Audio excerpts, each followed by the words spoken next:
You keep saying my ancestors. This film must have meant something very different to you because you were writing about, you were working with, you were crafting something, you're directing characters who are portraying people who stepped this earth ahead of you.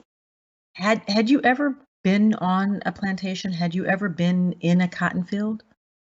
I had never been in a cotton field before prepping for this show.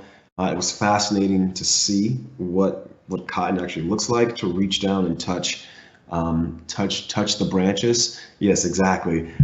It was really fascinating to go to a plantation, to all these different spaces. You know, I've been to Krakow, Poland, and didn't go to Auschwitz.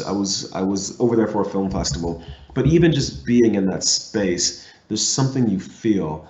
And for whatever reason, because of the way this history is taught in schools, I just wasn't prepared for how heavy the level of synesthesia that would arise from just physically being in these spaces.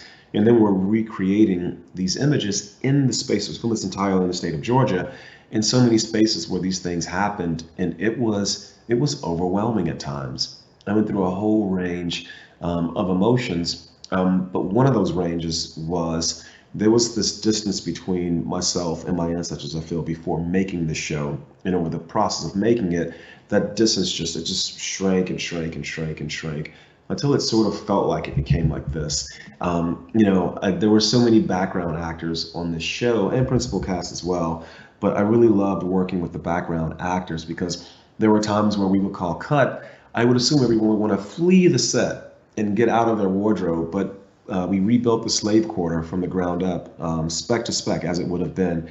And it was just so beautiful to see so many of these wonderful people inhabit the bodies of, yes, my ancestors. It was a really beautiful thing. Making the show felt like hugging them in a certain way. And sometimes that hug was, encoded in tears, but sometimes it was also encoded in dignity and joy and pride.